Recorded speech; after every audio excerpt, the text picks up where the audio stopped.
तो नमस्कार प्यारे साथियों, स्वागत है आप सभी का एक बार फिर से गिफ्ट अकेडमी परिवार में। जो भी हमारे ईपीएस 95 पेंशन कर्मचारी हैं, आप सभी को पता है 21 अप्रैल को एक राष्ट्रव्यापी आंदोलन हुआ। समस्त ईपीएस 95 पेंशन कर्मचारियों ने ज्ञापन सौंपा और मांग की कि 7,500 और डीए और मेडिकल जैसी हमें सुविधाएं मिलना चाहिए। अगर हम बात करें तो ये जो पैसा है ये हमारे जो पेंशन कर्मचारी है हम सभी का पैसा है। अगर सरकार को ऐसा लगता है कि ये सरकार का पैसा है तो आप भूल जाइए।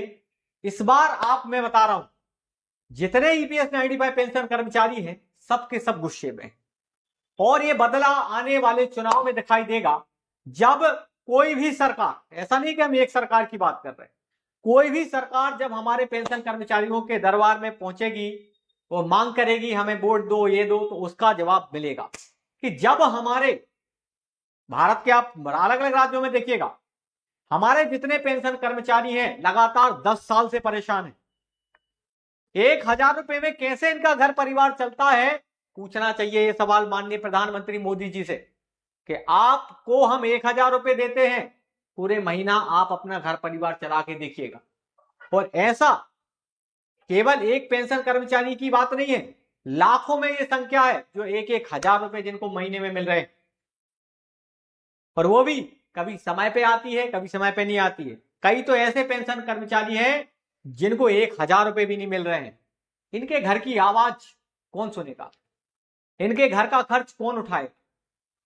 तो जब भी बात आती है ईपीएस 95 पेंशन कर्मचारियों की, सरकार अपना मुंह छुपा लेती है।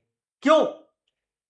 हमारे ईपीएस 95 पेंशन कर्मचारियों की भी बहुत संख्या है। आज 80 लाख से 81 लाख भारत में हमारे ईपीएस 95 पेंशन कर्मचारी है। इनकी आवाज कब सुनेगी सरकार? और आखिरकार हमारी मेहनत का पैसा है, खून पसीने की मेहनत है। तो आज नहीं तो कल सरकार को सुनना होगा। ये हमारे कमांडर साहब अशोक रावत जी जिस तरह से लड़ाई लड़ रहे हैं, ये धन्यवाद के पात्र है। क्योंकि आप खुद देखो ना, आज भारत की मीडिया दुनिया भर के मुद्दे उठा रही है, लेकिन हमारे ईपीएस 95 पेंशन कर्मचारियों की आवाज कोई नहीं उठा रहा। हमारे खुद के पैसे हमने मेहनत करी, हमने जिंदगी निकाल दी, और ऐसे पेंशन कर्मचारी जो आज इस दुनिया में भी नहीं है, वो लड़ाई लड़ते रहे, सरकार से मांग करते रहे, लेकिन सरकार ने एक भी बात नहीं सुनी। अरे भाई साहब, हमारा तो यह भी कहना है, पीएम मोदी जी और रक्षा मंत्री जी, वित्त मंत्री जी और जो रोजगार एवं श्रम मंत्री, अब सर 21 अप्रैल के बाद क्या रिजल्ट निकल के आए हैं, क्या हमारी मांगे सरकार तक पहुंची हैं, और सरकार का क्या कहना है और आगे की प्रक्रिया क्या है, क्या हमें। तो नमस्कार साथियों, स्वागत है आप सभी का दीप्ति सिंह एकेडमी इंदौर के ऑनलाइन प्लेटफॉर्म पर। मैं संतोष वर्मा, और आज की जो न्यूज है वो न्यूज ऐसी है कि ईपीएस 95 पेंशनर्स के जो लीड रोल निभाने वाले अशोक राउत साहब है, जो एनएससी के राष्ट्रीय अध्यक्ष के रूप में जाने जाते हैं, इन्हें सीडी महाराष्ट्र में सम्मानित किया गया। सम्मानित क्यों किया गया? क्या ईपीएस 95 पेंशनर्स के द्वारा जो आंदोलन किया जा रहा था कि भाई साहब हमारी जो मिनिमम पेंशन अभी वर्तमान में गवर्नमेंट के द्वारा 1,000 रुपए दी जा रही है, उसे बढ़ा करके 7,500 प्लस डीए प्लस मुफ्त चिकित्सा का प्रावधान अगर कर दिया जाए, तो क्या ये जो आंदोलन इन मांगों को लेकर किया जा रहा था, ये मांगे क्या कंप्लीट हो चुकी है? ये मांगे क्या गवर्नमेंट ने एक्सेप्ट कर ली है? क्या आगे ये पेंशन रिलीज होने वाली है? तो कहीं ना कहीं ये जानकारी, मतलब आज के इस वीडियो में कहीं ना कहीं आपको यही बातें जानने को मिलेगी कि डेफिनेटली जो आंदोलन किया जा रहा है ये सफल होते हुए नजर आ रहा है, और इसीलिए इन्हें सम्मानित किया जा रहा है। कहां पर? शिरडी महाराष्ट्र में। अब एक बात यहां पर यह भी आती है कि सर सम्मानित करने मात्र से क्या होगा?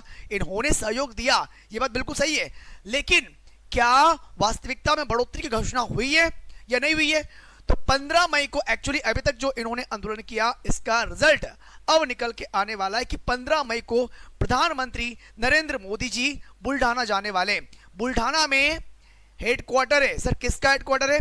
तो ईपीएस 95 पेंशनर्स का एनएससी का यानी कि राष्ट्रीय संघर्ष समिति का हेडक्वार्टर आपको देखने को मिलेगा बुल्ढाना में, और वहां पर जितने भी ईपीएस 95 के पेंशनर्स है, इनके द्वारा आंदोलन प्रारंभ किया गया था। अभी भी वहां पर ये सभी ईपीएस 95 के पेंशनर्स आंदोलन कर रहे हैं। बैठे हुए धरने पर, इनसे मिलने के लिए 15 मई को प्रधानमंत्री नरेंद्र मोदी जी जाने वाले। अब इसलिए इन्हें यह स्पेशल सम्मानित किया गया कि कहीं ना कहीं अब मिलकर के इनकी जो मांगे हैं वो पूरी होते हुए नजर आ रही है। मैं आपको दिखाना चाहूंगा, और यहां तक कि प्रधानमंत्री का 15 मई को जाने वाला जो दौरा होगा, इसके एवज में भी पब्लिक ने अपनी राय अलग अलग कमेंट्स के माध्यम से अपने विचार व्यक्त किए। वो कमेंट्स, उनके विचार भी आपको मैं दिखाना चाहूंगा, और आपके क्या विचार होंगे वो भी आप व्यक्त करने का प्रयास करना, लेकिन वीडियो पूरा देखने के बाद में। फिलहाल बढ़ेंगे हम लोग आगे। इस प्रकार से आप लोग यहां पर देख पा रहे हैं कि इन्हें सम्मानित किया जा रहा है, क्योंकि अगर आप देखोगे तो भाई साहब राष्ट्रीय संघर्ष समिति यानी कि एनएससी की अगर आप बात करेंगे, ईपीएस 95 के अंतर्गत एनएससी, इसका हेडक्वार्टर बुल्ढाना में आपको देखने को मिलेगा। बुल्ढाना कहां पर है? तो महाराष्ट्र के अंतर्गत आता है, ठीक है। और इसके अंतर्गत राष्ट्रीय अध्यक्ष माननीय श्री कमांडर अशोक राउत साहब है, ये बात भी हम लोग जानते हैं।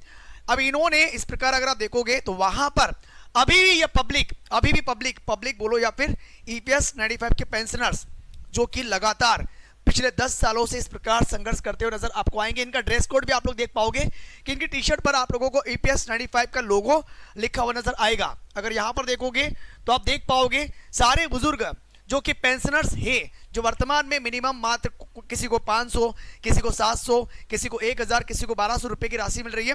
लेकिन इतनी पेंशन में क्या होता है ये तो खैर आप लोग भी जानते हैं।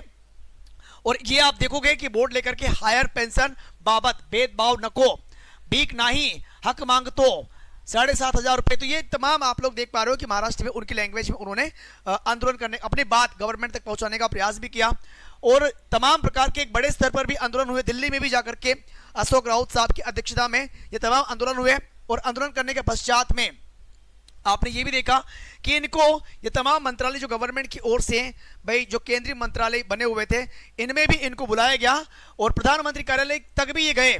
जब सारी चीजें हुई तब जाकर के ये क्लियर हुआ कि भाई साहब अब 15 मई को प्रधानमंत्री नरेंद्र मोदी जी एनएसए के हेडक्वार्टर्स में, एनएसए के हेडक्वार्टर यानी कि तमाम जो भी आंदोलनकारी वहां पर आंदोलन कर रहे हैं, इनसे मिलने के लिए जा रहे, और ऐसा लगता है कि वहां पर ये घोषणा कर सकते हैं कि अब आपकी मांगे पूरी होने वाली है। अब इसमें पब्लिक ने खासकर क्या क्या कमेंट्स किया वो भी एक बार आप थोड़ा सा देखिएगा कि 15 मई तक क्यों, अप्रैल महीने में क्यों नहीं, उसके बाद फिर जून जुलाई अगस्त सितंबर अक्टूबर नवंबर दिसंबर 2025 समाप्त, फिर नया साल नई कहानी शुरू। तो भाई ये कहना भी गलत नहीं, बिल्कुल सही कहा इन्होंने। भाई अपनी राय आप भी व्यक्त कर सकते, सिंपल सी बात हो रही है। सच बोलते कि पेंशन रुपए 7,500 डीए मेडिकल सुविधा मिलने वाली, लेकिन कब मिलने वाली यह कोई नहीं बताते।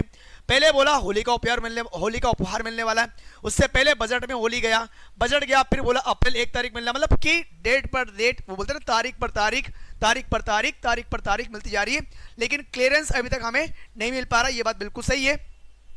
प्रधानमंत्री मोदी जी आपके पास में कितने मुंह और जीभ है ये तो थोड़ी अजीब सी बात हो गई। हालांकि सही भी है कि देखो अलग अलग डेट्स पर अलग अलग जब भी आप लोग मिलने गए तो वहां पर आपने कुछ और बोल दिया, इसके पहले आपने कुछ और बोल दिया, तो इनका कहना भी गलत नहीं है। आपके कितने मुंह और कितने जीभ है, हर बार आपका कुछ नया स्टेटमेंट हमें देखने को मिलता है। कुल मिला अच्छा कुछ इंटरेस्टिंग भी इन्होंने लिखा है, कुछ भांग ताड़ी लिखा हुआ यहाँ पर देखने को मिल रहा है कि 30 तारीख को